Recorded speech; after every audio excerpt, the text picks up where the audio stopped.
Have you ever asked yourself, what the heck does that do? That's the theme of the show today, and that's exactly what little Max wonders every time he sees this. Hi, I'm Max, and I have a question for the doctors. What does this do?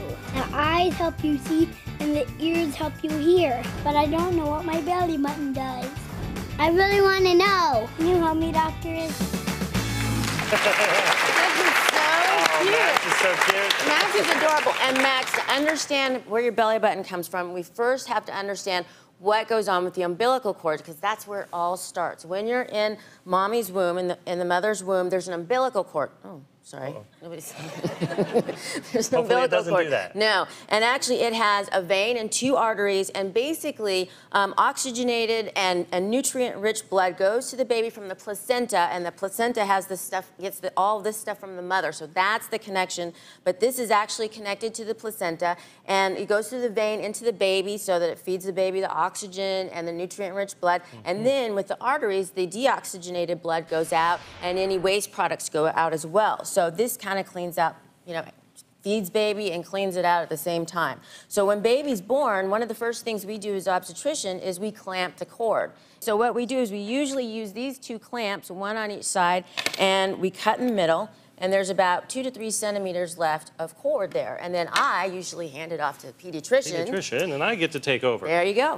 We leave just, a few centimeters left, and then over the next week to 2 to 3 weeks, that jelly-like cord will start to dry up. It'll turn from jelly to more like the hard beef jerky, and then it'll start to look like this.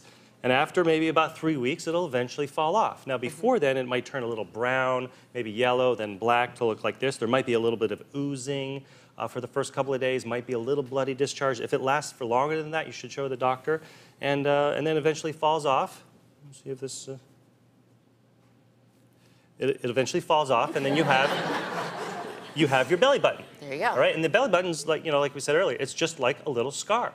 And so since that's dangling there for weeks, do's and don'ts for parents. First, you want to keep it clean, all right? And a lot of people in the old days would use rubbing alcohol after every diaper change. We don't do that anymore because that actually kept it from drying out too much.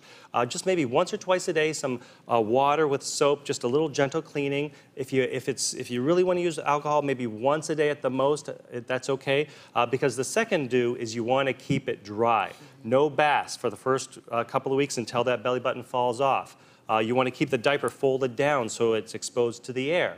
And then the last thing is you don't want to mess with it. Even if it's dangling, you don't want to pull it because that could make it bleed. So to review, keep it clean, keep it dry, and don't mess with it. From the baby belly button whisperer. That's There right. you go. Thank you, Dr. Jim.